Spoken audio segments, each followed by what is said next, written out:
Thank you guys for coming to PUNLAG. You all know Nicole. She's going to be talking today about Hodge theory on graphs. Yes, correct.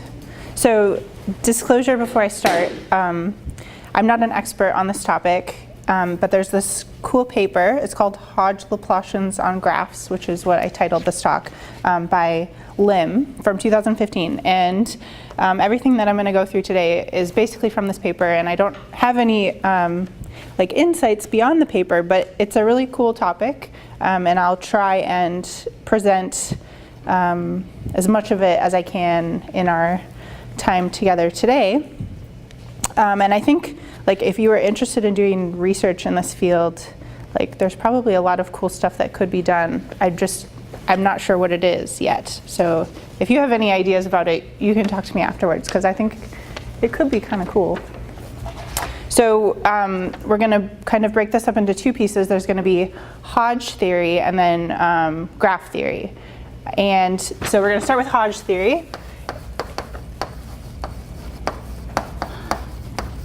And we should be able to get through this with just our linear algebra knowledge. So this shouldn't be too complex. So we're going to take two matrices to start with. A is going to be m by n, and then B is going to be n by p. And I'm going to take everything to be in the real numbers. Everything that we do, you could take them to be complex as well. That would be fine. And we're going to require that the product of A and B is equal to 0. I think this is going to be basically the only requirement of everything that we need today. We just need this product to be 0. And recall that this is equivalent to the image of B being contained in the kernel of A. Right?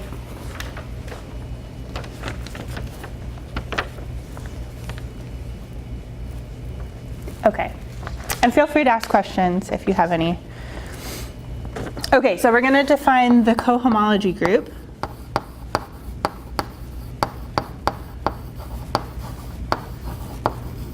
With respect to A and B is just going to be the image of B, or sorry, let me write out a few more things. The quotient vector space,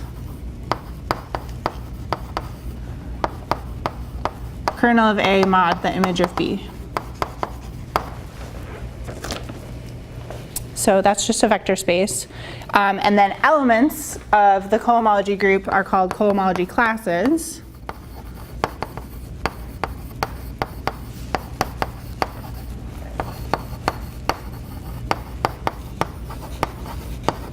They're cohomology classes because these are elements are going to be equivalence classes here, since we've got the quotient space. So they look like this: X plus the image of B, where X is in the kernel of A. Okay, but we don't necessarily want to deal with equivalence classes. One reason that is relevant to maybe a lot of us in this room is that it's really hard to write programs relating to equivalence classes. So we'd like to not deal with them if possible. So we want to choose a unique representative.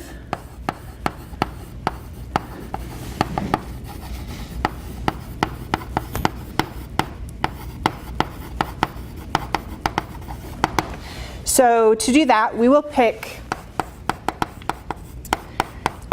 we'll call it X sub capital H, and I'll say later why we're using this H. And it's going to be something from this space, X plus the image of B, so that XH is orthogonal to every other vector in the image of B. Okay. And so vectors which are orthogonal to the image of B is just the same thing as the kernel of the adjoint of B, or the transpose of B. I'm going to write adjoint because that's what I have in all my notes, and if I try to switch to transpose, I'll just mess it up. But either way. So it's like we're saying that XH is also in the kernel of the adjoint of B.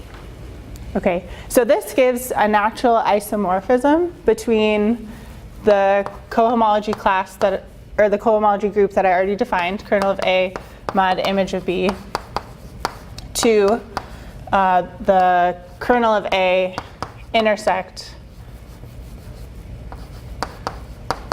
the kernel of the adjoint of B. So these two spaces are isomorphic. All right, let's see here. What did I want to say next? Okay, so for those of us, which is most of us in this room, there's a cool similarity to what we just did here to something in numerical linear algebra, or NLA. So choosing the unique representative XH is similar to how we would impose uniqueness to a linear system of equations by requiring that it has minimum norm. So if we were solving AX equals B, solutions to this are X naught plus the kernel of A. But usually we don't write solutions like this. We require that X, we require X naught to be also in the image of the adjoint of A. Or X naught is equal to the pseudo inverse of A times B, or A transpose times B if you have a square matrix. So what we do here is basically the same thing as what we did with XH. Here we just have the one matrix instead of two. That's the biggest difference. Okay, questions right now? Okay, I think I can squeeze in a little bit more right here. So we can also show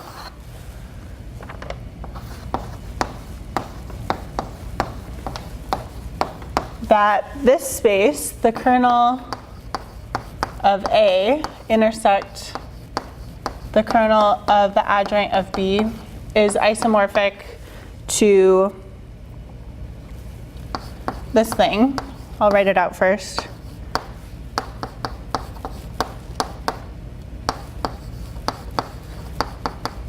So the kernel of the adjoint of A times A plus B times the adjoint of B. So it can, I believe, pretty easily you can show that. And this matrix right here is called the Hodge Laplacian.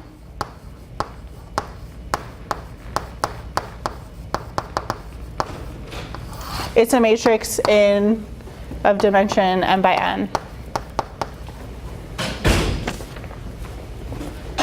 So basically we have three spaces that are all isomorphic. The original one, kernel of A mod image of B. We chose this space so that we could get our unique representative for the cohomology classes. And now we have this third space, which is the kernel of the Hodge Laplacian. And so why is that interesting? Or why do we care? I'll tell you now.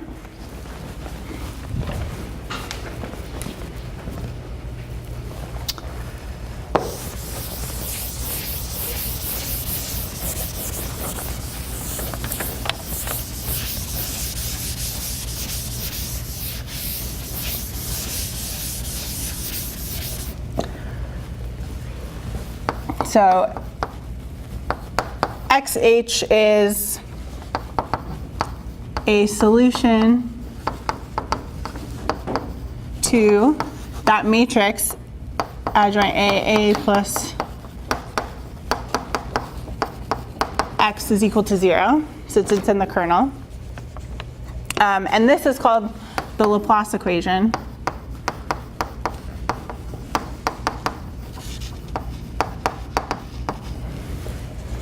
And solutions to the Laplace equation are called harmonic functions. So that's why we're labeling x, h the way that we do. H is for harmonic.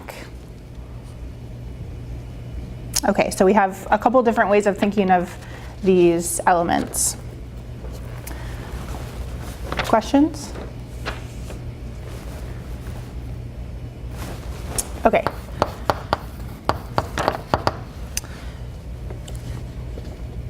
Let me, before I say this fact, I have another numerical linear algebra piece to share with you. So xh as solutions to the Laplace equation is similar to least squares solutions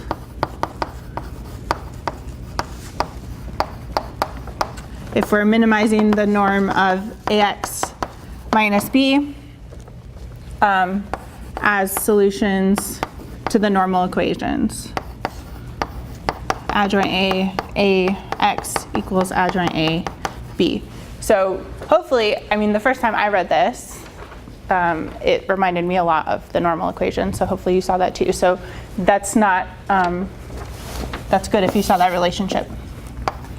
There's a similarity there. And again, just like before, we're only dealing here in this example with the one matrix A instead of the two, A and B.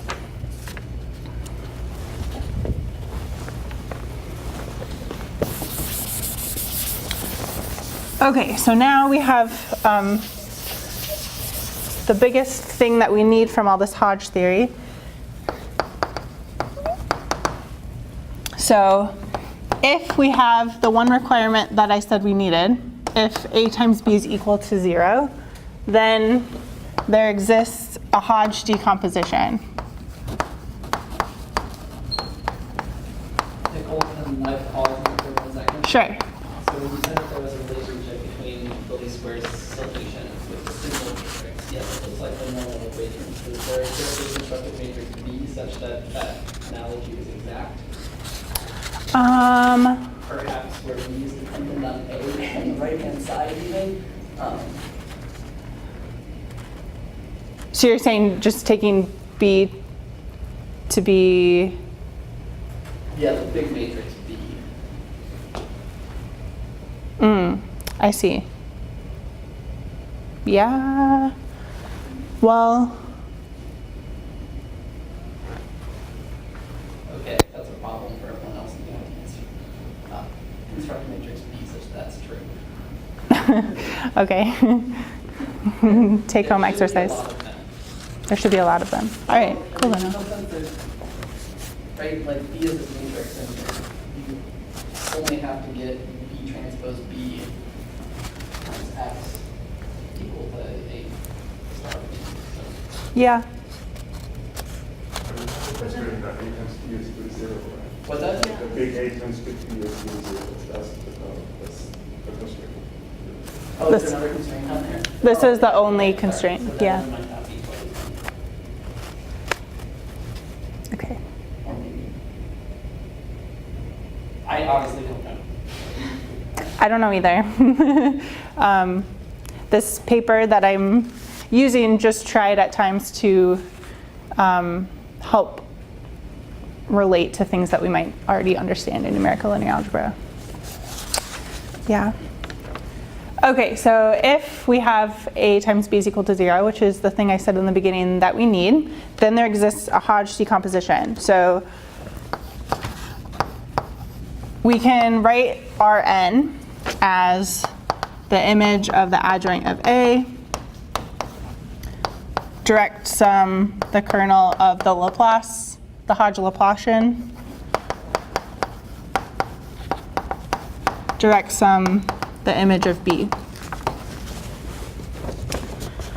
And so, i.e., that means if we take a vector in Rn, we can write x is equal to adjoint A times W plus xh, the harmonic representative, plus BV for some V in R, P and W in RM. Okay, so this is kind of like the biggest thing that we'll need throughout the rest of the talk, I think. And it feels kind of important, but all we require that is that A times B is equal to 0. So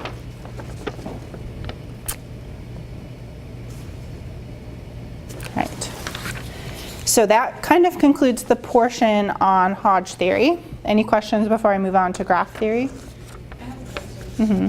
What is like really interesting about AB is equal to 0? What is really interesting about it? Did I say it was really interesting?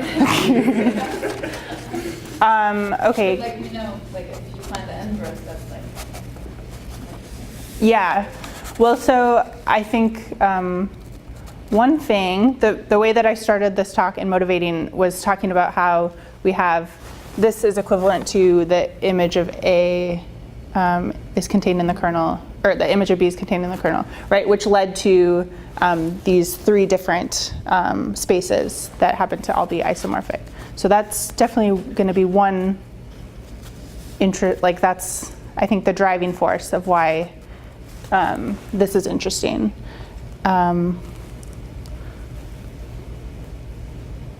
Yeah.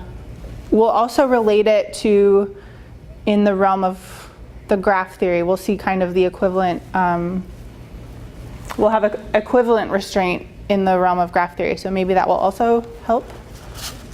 I don't know. Does anyone else have any other ideas?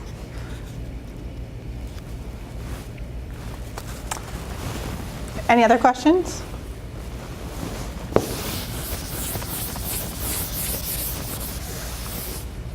Okay, graph theory.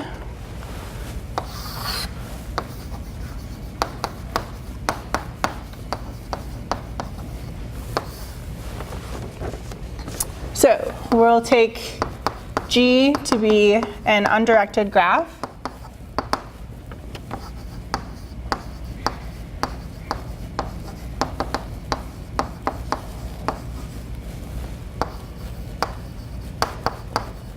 And V will just be the set 1 to n.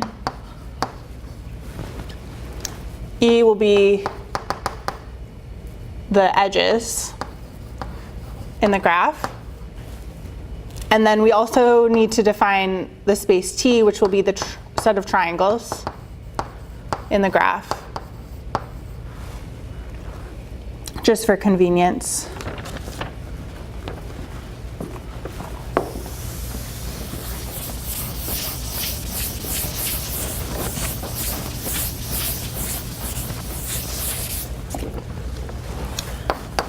So we can define functions on graphs.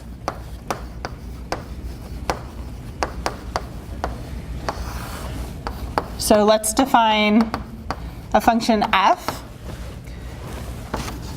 which goes from the set of vertices to the real numbers. This we'll call a 0 cochain.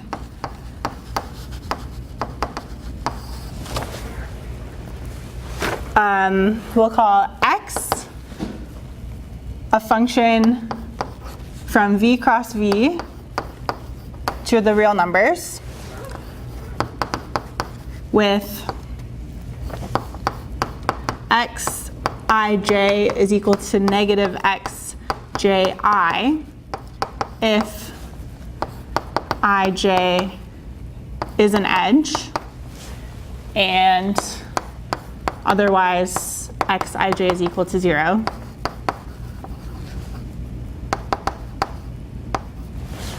So this property they call alternating. So we're taking a function, any function from v cross v to r, as long as it's alternating. We'll call it a 1 cochain.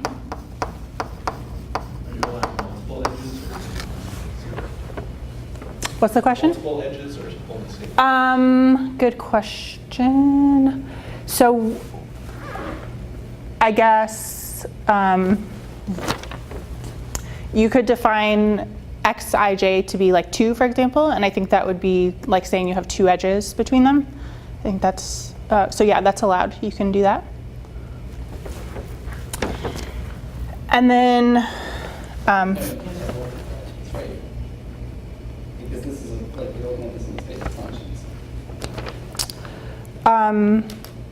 well, I guess I was saying this is essentially defining a function on the edges, right? So you can define the function to be whatever you want, which would be kind of equivalent to saying you have multiple edges. Like if you've defined it to be 2, you could interpret that as having 2 directed edges. No? Be a little careful with that. No? Okay. I mean, this is just, like, I would just say this is a function. So another way of thinking about this is it's a function on oriented edges. Mm-hmm. And the function has to obey this property that when you reverse the orientation of the edge, you create the function. But Okay. anyway, So I guess no, you can't have multiple edges. well, Slightly unclear to start with me. a graph with edges, and so I think the original starting point, the edges are set. So like from the get-go, True. it's just one edge. True. Whether or not you could accommodate weighted edges is perhaps a different question. All right. So one more, phi, v cross v cross v to r. We have to define the equivalent alternating property for this function.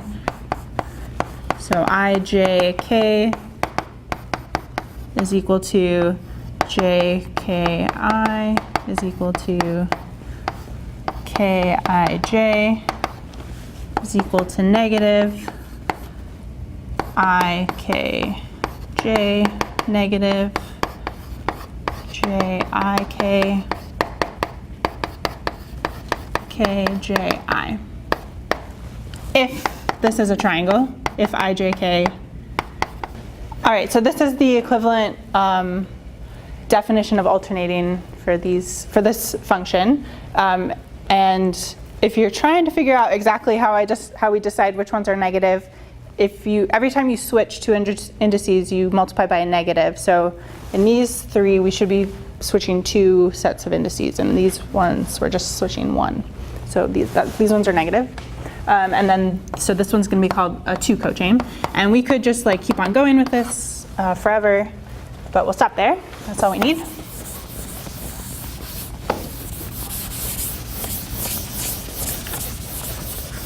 So we'll equip the spaces of cochains with inner products. So just as a reminder, the n inner product between 2 functions f and g on the set of vertices, take a weighted sum from I equals 1 to n, wi, fi, gi. We need to take positive weights.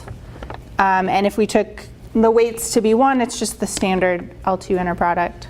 And maybe I'll just write out one more just to be completely clear what we're looking at. The inner product between 2 functions x and y, the 1 cochains. Oh, no.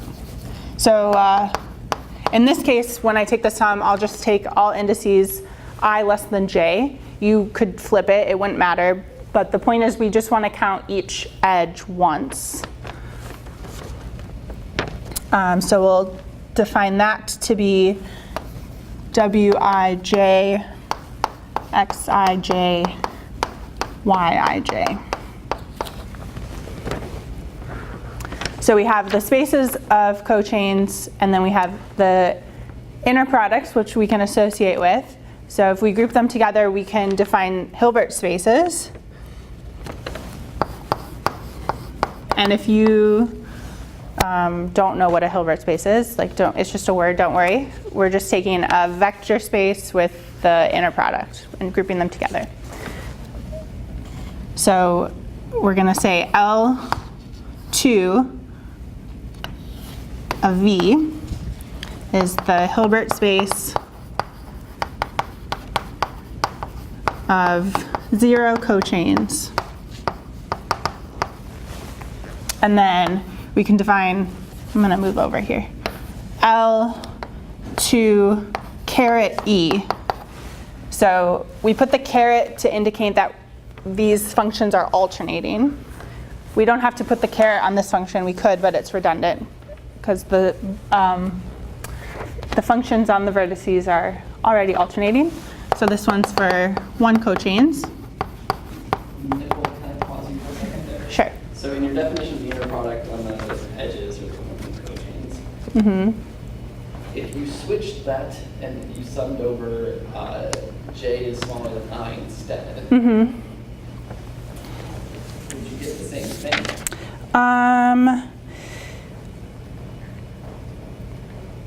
Yeah, because you got 2 of them in 8. Those two negate, right? So what do you do? Okay. So we shouldn't be concerned about the, okay, I just want to double check. Thanks. Cool. And then the Hilbert space for 2 cochains.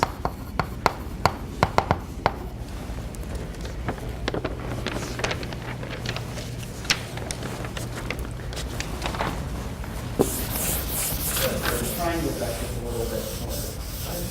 I think you get the same thing because you still only got 2 of them. I think And it's defined. even though they're swaps, Yeah. it's fine. So I think Cool. Okay, so we did functions on graphs, and then we can do operators on functions on graphs.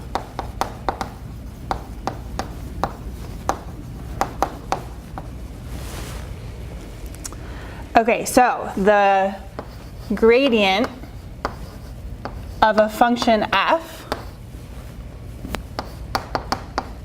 ij goes to f of j minus f of I. If ij is an edge and else it's 0. So this is a function from the Hilbert space of 0 cochains to the Hilbert space of 1 cochains. And then we can define the curl of a function x. Now you need to fix some orientation of the edges, right? Now I need to fix, yes, that's true. Yep, I'll do an example right after I define these. That's true.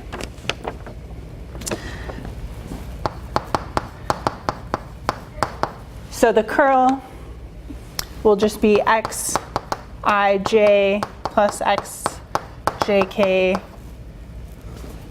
plus x k I. Again, if I j k is a triangle, else it will be 0. And this is an operator from the Hilbert space of 1 cochains to the Hilbert space of 2 cochains. And these, both the gradient and the curl, are called co-boundary operators for fun. I won't write it down because we're getting a lot of terminology here. We don't really need it for anything. So yeah, let's do an example.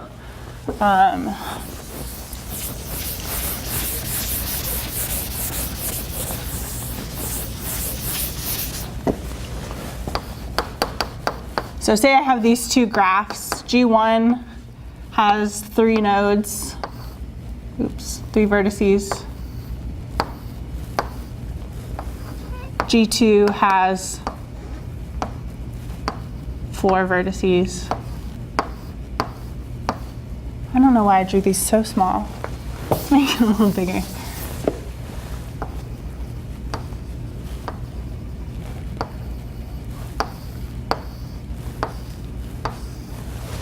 Okay, those are my 2 graphs. So yeah, we have to define an orientation on the edges. So it's essentially, I'm going to pick my edges maybe to go like this, in these directions.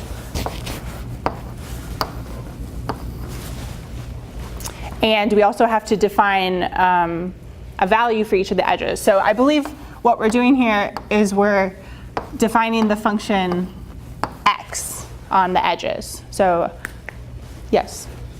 So does the orientation have to be circular or is it arbitrary? No, I mean, it might depend, like if you're using this on some problem, it might depend on the problem. There might be an inherent. Given to us, Um, like from the let's, problem. yeah, let's Okay. say that. Yeah, this is a little bit abstract, or it's just a toy example. Yeah, so what would the curl be? Here, the curl is 6. So the curl is, given my function x, which I defined here, each of the edges to be 2, we just sum around.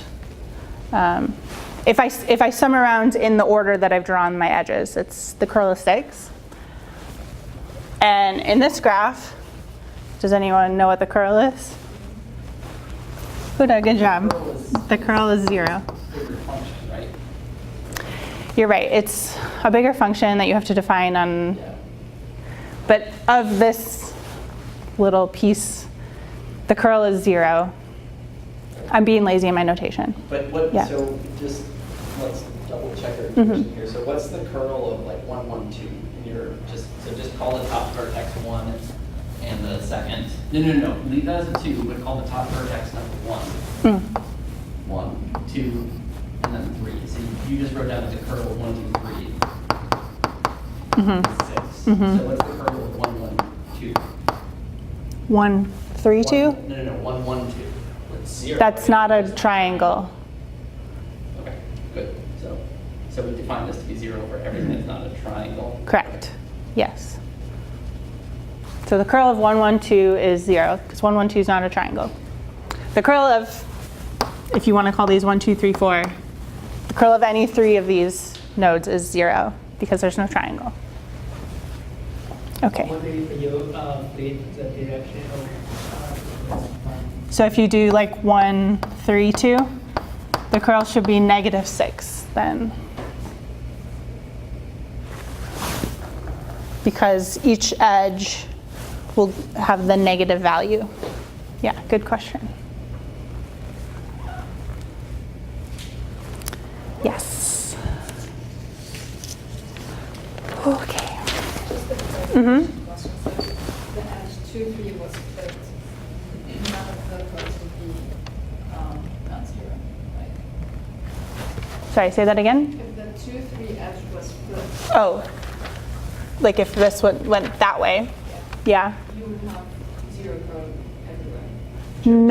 No. If it was 4. So you'd have 2 minus 2, 2. That's not 0, is it? But then you won't have a triangle. Okay, let's do another example. You still have a triangle because these nodes are connected. The triangle's defined on the undirected graph. Yeah. Okay, so you're imposing the direction. So if we had this one, yeah, so you have your graph and then you apply the direction and the function x. Yeah, so if you did this one, curl of 1, 2, 3, it'd be 2 minus 2 plus 2 is 2. Yeah, okay. That's a good question. Okay, there are a couple more operators that we need.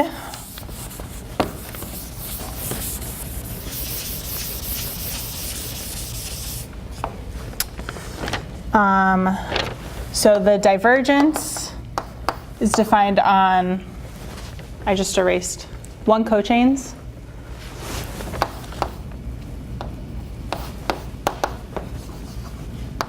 Is the sum from j equals 1 to n of wij over wi xij. So the weights come from whatever inner product you're using. And then the graph Laplacian is delta naught. It's a function from the Hilbert space of 0 cochains to itself. And it's equal to negative the divergence composed with the gradient. And so this is the graph Laplacian, and you can show that if you took your graph and put it into an adjacency matrix, like how we're mostly familiar with, and computed the Laplacian matrix. This gives the same result, which is. Question. Just to mention intuition. So Wij and Wi are from some functions given to us, and we map an edge to a weight, essentially.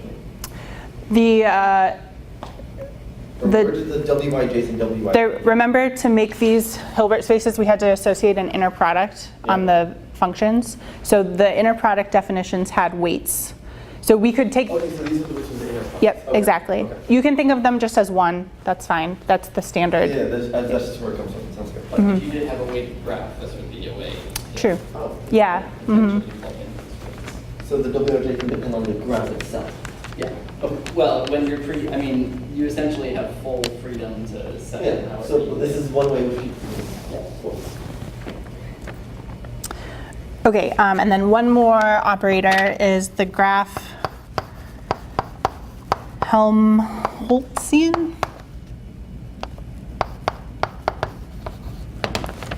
We'll call delta 1, and it goes from the Hilbert space of one cochains to itself. And it's defined to be negative, the gradient composed with divergence, plus the adjoint of the curl, composed with the curl. Both of these operators are called Hodge Laplacians.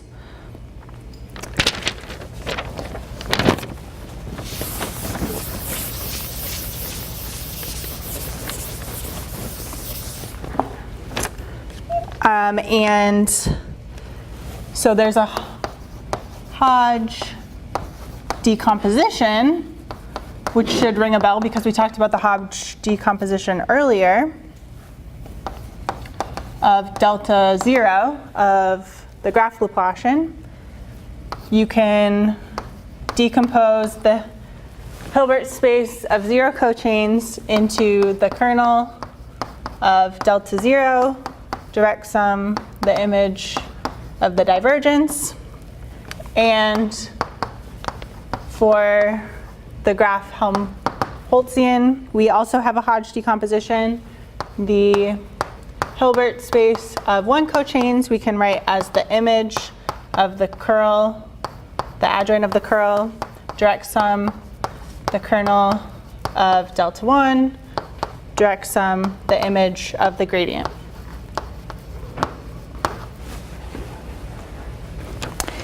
And if from before, if I still had this written up on the board, this would be maybe more dramatic. But if we take A to be the curl and B to be the gradient, we can map between those two ideas exactly. So curl, it turns out we can probably show this pretty easily. Curl of the gradient is equal to 0. So we do get that same property that we required of A and B earlier. Yeah, and if you want to try and work this out, I don't have time to like work out why everything works, but you need this fact in order to get it, I think. So yeah, so that's how those two worlds come together, the Hodge theory and the graph theory. Yeah. Is there an intuitive explanation for the graph Helmholtzian in terms of like the adjacency matrix? I've never. Like there was for this one? Yeah. Yeah, I think there is, but I've never heard of it in the adjacency matrix case. It's not just the Laplacian of the line graph, is it? That would be my first guess. Maybe. It's also called the Helmholtz operator. Does that help? I don't know. Yeah, I'm not sure right now, but if there is, it's in this paper. Okay, so given all of that, we can talk about an application, which we have just enough time for. Yeah, statistical ranking. So what am I talking about when I say statistical ranking? So you have a set of things that you would like to rank in some sort of order. So maybe you have like foods that you like or something, or like Netflix movies that you've rated, or a variety of things. It can get really complicated. For example, maybe like I don't know, what's a good example? Like if you have some bad like circular logic, like think of those triangles. If you like food A more than food B and food B more than food C, then hopefully, I don't know, what's gonna happen between food A and food C? Like things get very complex. It's not straightforward to just rank things, right? So the setting that I'm going to use today is going to be in a tournament, a American football tournament. And this, I didn't do this myself. It comes from David Austin, who wrote an article for AMS. Application.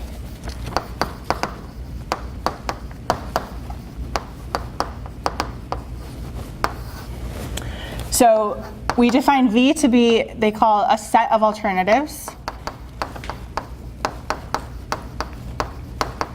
So it could be like the foods that I said, it could be the movies on Netflix. In our case, it will be the teams, the college football teams. E is the set of pairs that have been compared.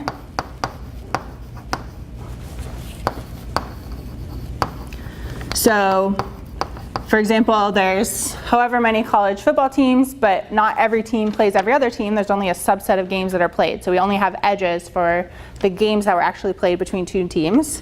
Xij will be the preference of I over j. So this is where potentially in your application it could get complicated. In our example, we'll just say if between two teams, if they played and one beat the other, the value will be 1 and then -1 in the opposite case. If you have something like Netflix where you are rating a bunch of movies 1 through 5, you don't necessarily have a direct comparison between two movies, and you also have all these different users. So you have to do some slightly more complicated things, but not impossible things in order to define this sort of matrix. But I won't talk about that here. You can look at one of David's papers. He talks about it a lot. I forget what it's called. I have it here somewhere. Rank aggregation via nuclear norm minimization. That's the one. And okay, so we take the decomposition. So the space, I'm just going to rewrite what I wrote before.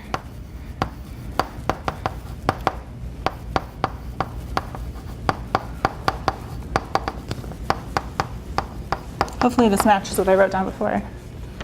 I flipped the order, that's okay.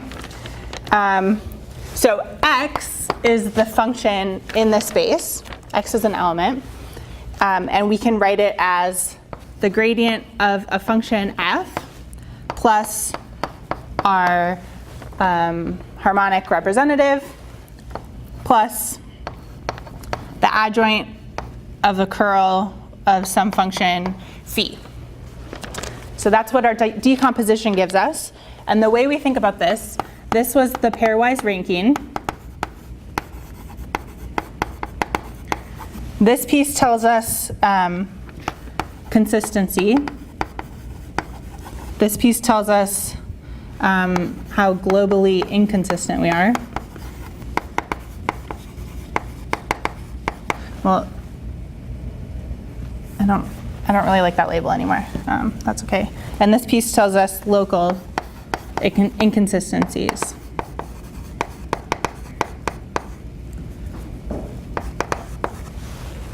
So think about this for a second, like what's going on here. We have this ranking that we've defined somehow on our problem.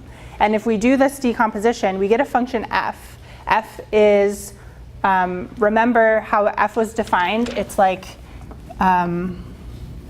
it's a map from your vertices to, remember how the gradient of f was defined. It was like this, like f of j minus f of I, right? So it's somehow defining some relationship between our vertices. So essentially, this is the ranking that we're extracting. It's like we want the gradient of f to match our pairwise ranking.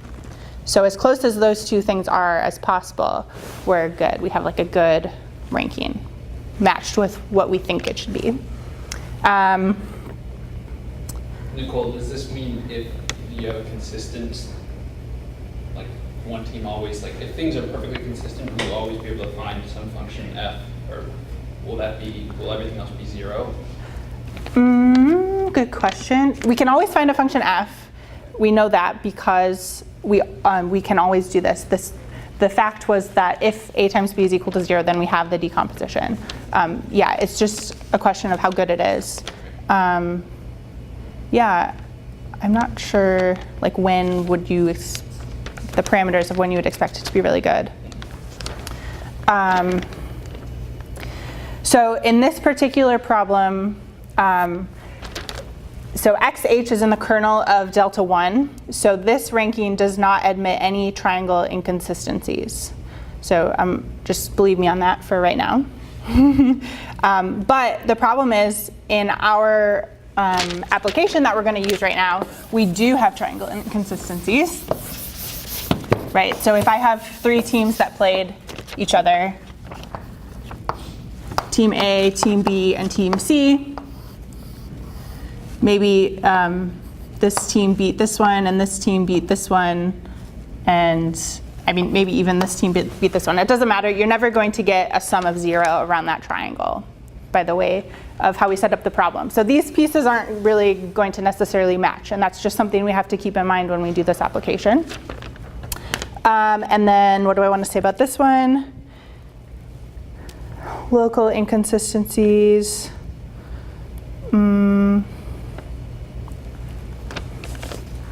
This is local inconsistency we just talked about here, right? The ABC, right? The ABC. Well, oh, I remember what I was going to say about this. So this is telling us that perhaps, if you have a ranking of 100 teams or something, you wouldn't necessarily trust that like position 31 is better than position 32. Like those local relationships are going to not be so reliable, but you can be pretty sure that like ranking 31 is better than ranking 100. Like, if you have a good, a low number from this value. Okay. I just wanted to show you the results of this. The set is the 2010 college football season. Basically, before they go and play the bowl games, they rank the teams. And the ranking is based off of several computer rankings, polls by sports writers and coaches. And so this guy compared his ranking that he got with how they decided to rank the teams before the bowl games. And like I said, he just defined the function x to be 1 if they won the game. So the left-hand side is the ranking, the BCS, whatever that is. That's the one that they decided to use to determine who's going to play in the bowl games. And then on the right is the ranking that this guy, David Austin, came up by using this method here. So you can see that there are lots of similarities within the top 10 teams. He noted some, apparently this was a controversial year because of those top 3 teams all being undefeated, and how to decide who should play the best game or something. And so it's interesting that TCU, that's Texas Christian, got bumped in his analysis. And then so when you do this computation, you get some values here that help you determine how good your ranking is. Wait, what is TCU? Texas Christian University. Isn't that the same as the 6th item? And the right, yeah. Yeah, but his ranking bumped it down, right? Even though they were an undefeated team. And Oklahoma went way up. Yeah. So they're not the same, but part of the point of this is, who says that their ranking is perfect, right? This is a difficult problem. We don't necessarily know the best solution. So the curl was one of the things I mentioned. This number, 16.9, we expect it to be pretty large because This ranking cannot allow for triangle inconsistencies, but the way that we set it up, it does. So it's actually, I guess we would say it's not actually too bad.